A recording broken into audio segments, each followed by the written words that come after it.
These slides are adapted from the ORI Introduction to RCR, Chapter 9, Authorship and Publication by Nicholas H. Stenek, Ph.D. Researchers share the results of their work with colleagues and the public in a variety of ways. Early results are usually shared during laboratory meetings, in seminars, and at professional meetings. Final results are usually communicated to others through scholarly articles and books. Public communication takes place through press release, public announcements, newspaper articles, and public testimony. Some of these ways of communicating research results, for example, of publications, are well structured and controlled. Others are informal and have few controls. Whether structured or informal, controlled or free-ranging, responsible publication in research should ideally meet some minimal standards. All forms of publication should present a full and fair description of work undertaken, an accurate report of the results, and an honest and open assessment of the findings. In assessing the completeness of any publication, researchers should ask whether they have described what they did, methods, what they discovered, the results, and what they make of their discovery, the discussion. It is, however, not as easy as one might anticipate to meet these expectations. The name that appears at the beginning of the paper serves one important purpose: to let others know who conducted the research and who should get credit for it. It is important to know who conducted the research in case there are questions about methods, data, and the interpretation of results. Likewise, the credit derived from publication is used to determine a researcher's worth. Researchers are valued and promoted in accordance with the quality and quantity of their research publications. Consequently, the authors listed on paper should fairly and accurately represent the person or persons responsible for the work in question. Contribution. Authorship is generally limited to individuals who make significant contributions to the work that is reported.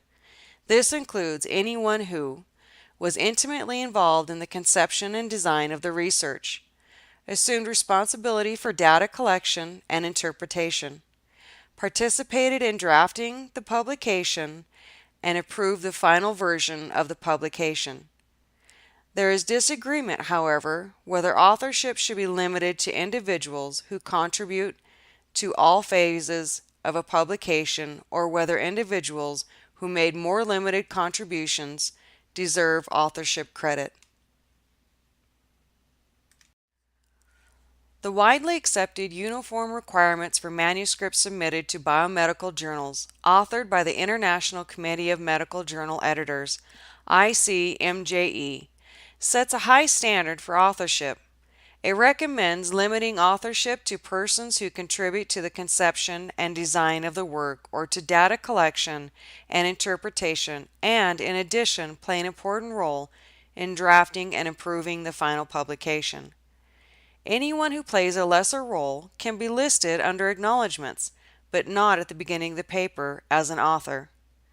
As influential as they are, the ICMJE recommendations on authorship are not uniformly followed, even in journals that subscribe to the ICMJE requirements.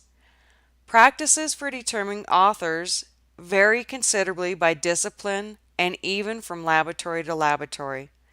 This places most of the responsibility for the decisions about authorship on the researchers who participate in the work reported in each publication.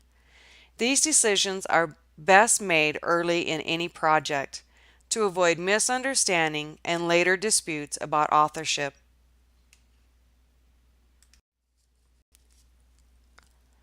Importance. Authors are usually listed in their order of importance, with the designation first or last author carrying special weight, although practices again vary by discipline. Academic institutions usually will not promote researchers to the rank of tenured faculty until they have been listed as first or last author on one or more papers. As with the principle of contribution, however, there are no clear rules for determining who should be listed as first author or the order in which other authors should be listed. The ICMJE requirements simply note that the order of authorship on the byline should be a joint decision of the co-authors. Authors should be prepared to explain the order in which authors are listed. Some journals have specific rules for listing authors, others do not. Again, placing most of the responsibility for this decision on the authors themselves. Corresponding or primary author.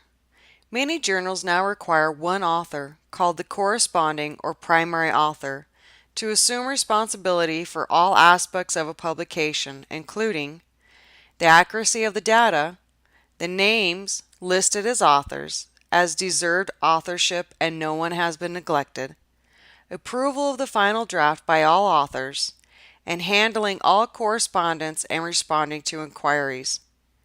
In accepting this responsibility, corresponding authors should take special note of the fact that they are acting on behalf of their colleagues.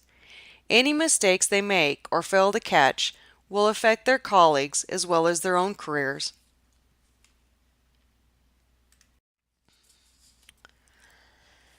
Each element of a publication serves an important purpose and must be carefully prepared to make sure it serves that purpose. Abstracts. Abstracts summarize the content of publications in sufficient detail to allow other researchers to assess relevance to their own work. Abstracts, therefore, should neither understate nor overstate the importance of findings. Negative results that might be important to other researchers or the public should be mentioned. The data presented in the abstract should be the same as the data presented in the body of the publication. An obvious requirement, but one that studies of publication practices show some authors do not follow. See Pitkin, Additional Reading. To ensure completeness and accuracy, many journals now use structure abstracts. This assures that all of the key elements of the publication are mentioned and easily identified. With scientific publications now running in the millions per year in well over 100,000 journals, researchers cannot read all seemingly relevant publications in detail. They must rely on abstracts to point them to important developments and findings. Methods. Researchers cannot check and build on the work of others without knowing how it was conducted. Methods, therefore, should be described in sufficient detail to allow other researchers to replicate them. When researchers use well-established methods, this section of a publication can be shortened, provided appropriate references are given to a full description of the methods along with any changes that have been made. New or unique methods should be described in more detail to allow other researchers to replicate the work. Results. Researchers' results should be reported in sufficient detail to allow other researchers to draw their own conclusions about the work.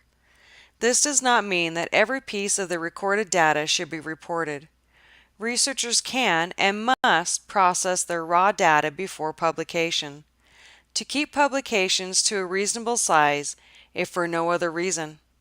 However, researchers should not be left out just because they do not agree with the conclusions the author would like to reach.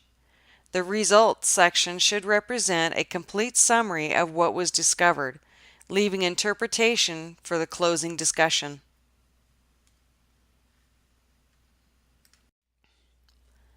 Discussion. Researchers can and should evaluate the significance of their findings under discussion, also called conclusion or summary. This portion of a publication helps those who are less familiar with the field understand the importance of the findings. It also provides a venue for identifying unresolved problems and future research needs. Since the discussion is read by individuals who may not be able to evaluate its validity, it is particularly important that authors avoid bias and one-sided reporting in this section. Cautions and other interpretations should be mentioned along with the limitations of the study to provide a balanced view of the reported results. Review articles. Articles that survey research findings in particular areas should make an honest effort to cover all relevant work. It is not always easy to recognize one's own biases, which is a good reason to ask colleagues to read and comment on manuscripts before they are submitted for publication. Notes, bibliography, and acknowledgments. Notes, bibliography, and acknowledgments should be used to place publications in context and to give credit to others for their ideas, support, and work. They serve to provide support for important statements of facts or assumptions, document the work of others used in the publication, point to additional reading and resources, and recognize the support of funding agencies or colleagues and staff who do not qualify as authors. Since others rely on and trust this information, it, along with every other element of a responsible publication, should be fair and accurate. Competition in research for funding and recognition places considerable pressure on researchers to publish. Ideally, quality should matter more than quantity, but in reality, quantity, the number of articles published, is often used as a measure of productivity and ability. However, no matter how important it may be to publish, some publication practices should be avoided. Honorary authorship. The practice of listing undeserving authors on publications, called honorary authorship, is widely condemned and in the extreme considered by some to constitute a form of research misconduct. However, common agreement notwithstanding, honorary authorship is a significant problem in research publication today. See article by Drenth and Flanagan, additional reading. Researchers are listed on publications because they are the chair of the department or program in which the research was conducted, provide funding for the research, are the leading researchers in the area, provide reagents, or served as a mentor to the primary author. Persons in these positions can make significant contributions to a publication and may deserve recognition. However, they should not be listed if these are the only contributions they made. Salami publications. Salami publications, sometimes called baloney or trivial publications, is the practice of dividing one significant piece of research into a number of small experiments, least publishable units or LPUs, simply to increase the number of publications.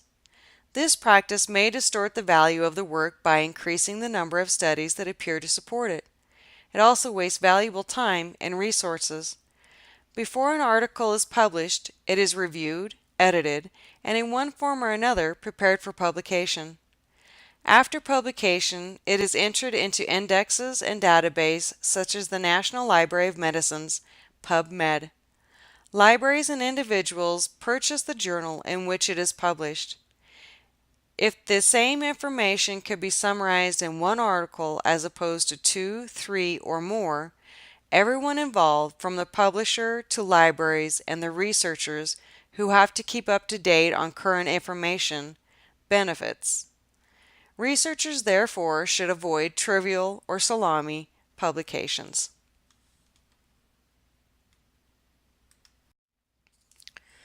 Duplicate publication. Duplicate publication is the practice of publishing the same information a second time without acknowledging the first publication. This practice not only wastes time and resources, but can also distort the research records and endanger public health. Researchers rely on meta-analysis, analysis of a group of similar experience or studies of studies, to improve their understanding or difficult problems. One clinical trial or epidemiological study may not produce clear evidence, but the pool results of many related studies can. However, if some of the studies in the pool study, meta-analysis, have been published 2 or more times without proper notice, the results of the meta-analysis will be unfairly weighted in the direction of the duplicate publication. Therefore, duplicate publication is not only deceptive, but poses real danger to public health and safety. See articles by Jefferson and Trammer, additional reading.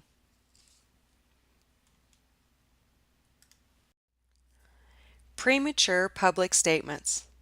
Academic or scholarly publication practices are designed to assure that the information conveyed to broader audiences through these practices is accurate and fairly presented. While the system is not foolproof, and erroneous or biased information is from time to time published, standard publication practices do serve an important quality control role in research. Accordingly, researchers should follow standard publication practices when making research results public and not issue premature public statements about their work before it has been reviewed. From time to time, there may be overriding circumstances, such as an early indication of a significant threat to public health or safety, but for the most part, researchers' results should be made public only after they have been carefully reviewed and properly prepared for publication. This concludes the presentation on authorship. Please proceed to the assessment to receive credit for completing this module.